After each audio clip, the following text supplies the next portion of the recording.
Hello guys, welcome to our channel. आज हम लोग एक नए टॉपिक के साथ मिलेंगे जिसका नाम है रेशियो एनालिसिस। तो देखते हैं कि रेशियो एनालिसिस क्या होता है।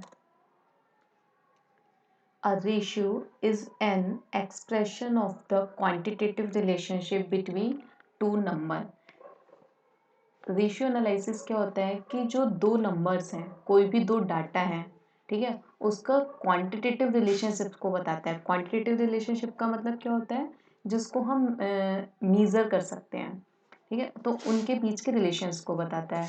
जैसे एक कंपनी का दूसरी कंपनी के साथ क्या रिलेशन है, ये उससे कितनी ज़्यादा अच्छी है या कितनी ज़्यादा बेकार है, या उसकी पावर कितनी है या इसकी पावर कितनी है। किन्हीं भी दो या दो से अधिक चीज़ों के बीच में रिलेशन कौन बताएगा, रेशियो एनालिसिस।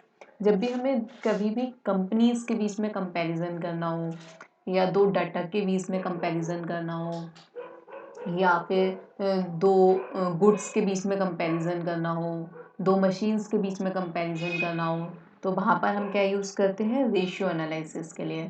ठीक है, इसके आगे पार्ट्स भी हैं जो हम आगे पढ़ेंगे कि किस चीज़ में किस तरह का एनालाइज लगता है। देखते हैं नेक्स्ट क्या है इसमें, क्लासिफिकेशन ऑफ रेशियो। ठीक है, अब हमारा रेशियो का क्लासिफिकेशन देखेंगे। सबसे पहला है प्रॉफिटेबल रेशियो। प्रॉफिटेबल रेशियो क्या होता है, this type of ratio helps in measuring the ability of a company in earning sufficient profits. Profitability ratio हमें क्या बताता है, ये हमको बताता है कि कंपनी की जो अर्निंग पावर है वो कितनी है, कितनी सफिशिएंटली हमारी कंपनी या कोई अदर कंपनी अपने प्रॉफिट को अचीव कर पा रही है। क्योंकि हर एक कंपनी के पास अपने लिमिटेड रिसोर्सेज होते हैं, तो हर कंपनी के लिए हमें अपने लिमिटेड रिसोर्सेज से मैक्सिमम प्रॉफिट को लेना होता है। तो प्रॉफिटेबिलिटी रेशियो के थ्रू हम क्या पता कर पाते हैं कि ये कंपनी कितनी एफिशिएंस है, कितनी सफिशिएंट है अपने प्रॉफिट को अर्न करने के लिए। अब इसमें हमारे कौन कौन से प्रॉफिट्स आते हैं, जैसे gross profit ratio, net profit ratio, operating ratio, ये सारे प्रॉफिट्स आते हैं, ये सारे रेशियोज आते हैं जो हम अभी आगे भी पढ़ेंगे। नेक्स्ट है टर्नओवर रेशियो। टर्नओवर रेशियो क्या होता है, this is used to determine how efficiently the financial assets and liabilities of an organization have been used for the purpose of generating revenue।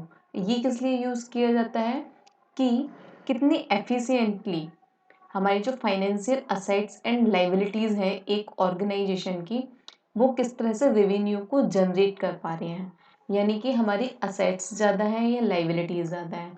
जब हमारी असेट्स ज़्यादा होंगे तो रेवेन्यू जनरेट होगा, और जब लाइबिलिटीज़ ज़्यादा होंगी तो हमारा रेवेन्यू कम होगा।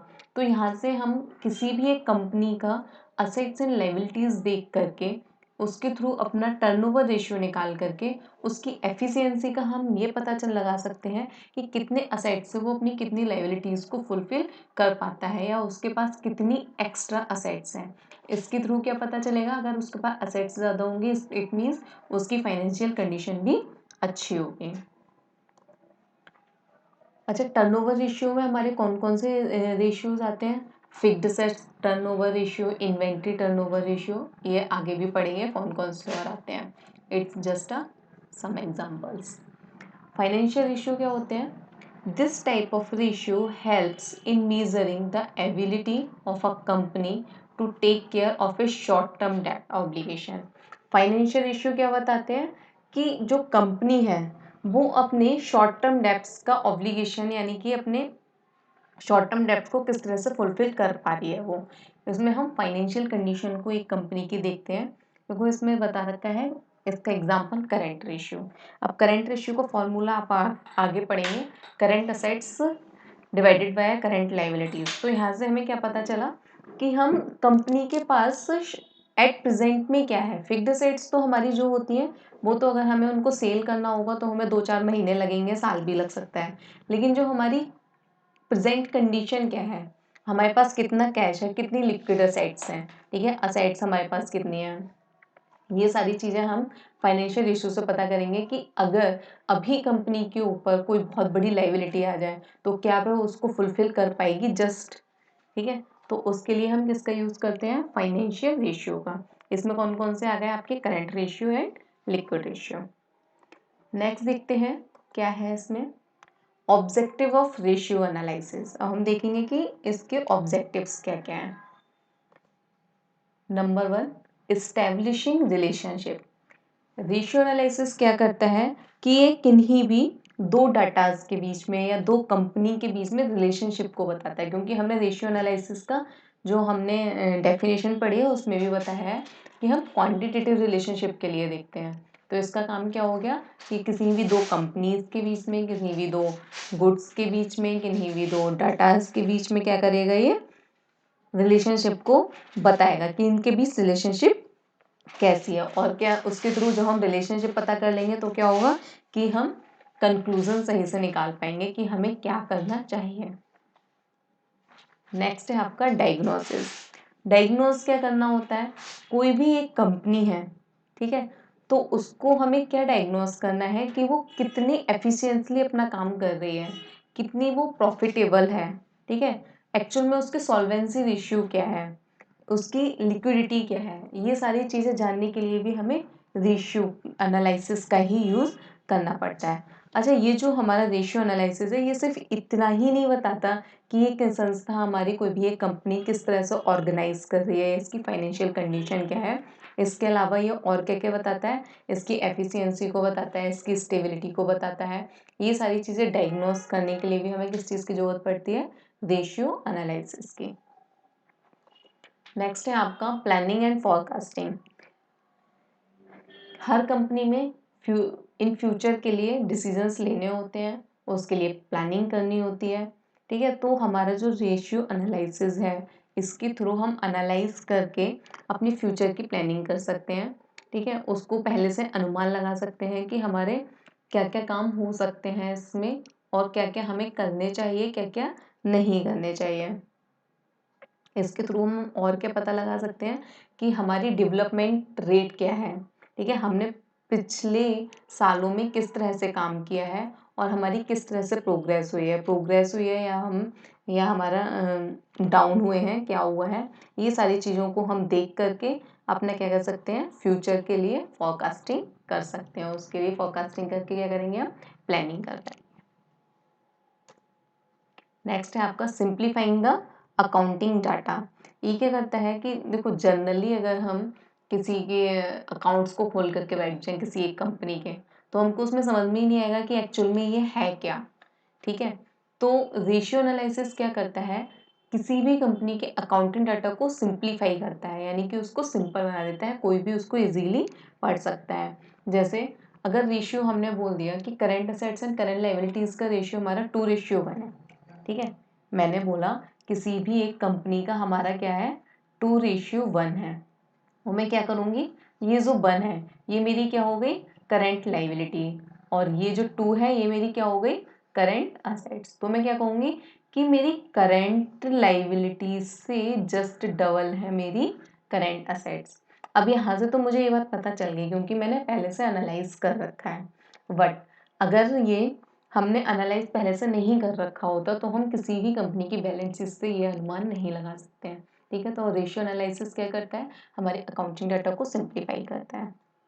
नेक्स्ट है आपका to measure progress and financial health. ये क्या पता लगाता है कि किसी भी कंपनी की प्रोग्रेस क्या है, वो कितनी प्रोग्रेस पे एट प्रेजेंट चल रही है, यानी कि जब से वो स्टार्ट हुई है तब से अभी तक उसने अपनी क्या प्रोग्रेस की है, और उसकी एक्चुअल में फाइनेंशियल कंडीशन क्या है, उसकी फाइनेंशियल हेल्थ क्या है, वो क्या कर सकती है, ठीक है। उसके लिए भी देखो हम सॉल्वेंसी रेशियो का यूज़ कर सकते हैं, लिक्विड रेशियो का यूज़ कर सकते हैं, जिसके थ्रू हमें कंपनी की हेल्थ का पता चल जाएगा कि एक्चुअल में उसके पास कितनी एसेट्स हैं।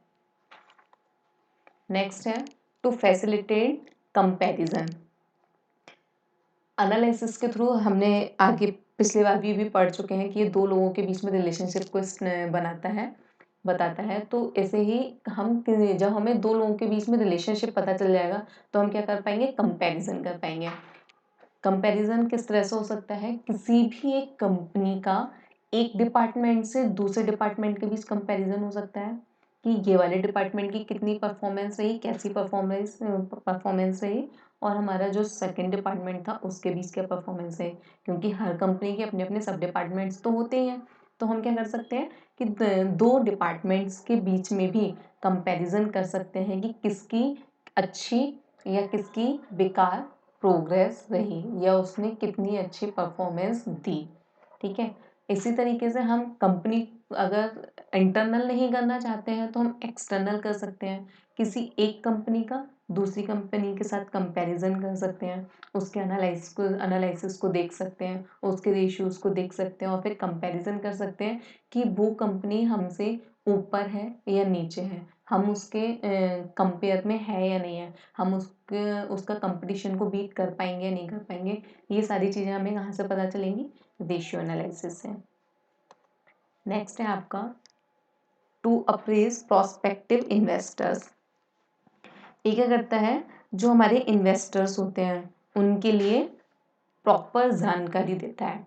ठीक है, अब कोई भी इन्वेस्टर हमारी कंपनी में क्यों आएगा, ठीक है, कोई भी इन्वेस्टर हमारी कंपनी में क्यों आएगा, जब उसके लिए हमें पता होगा कि ये कंपनी प्रॉफिटेबल है।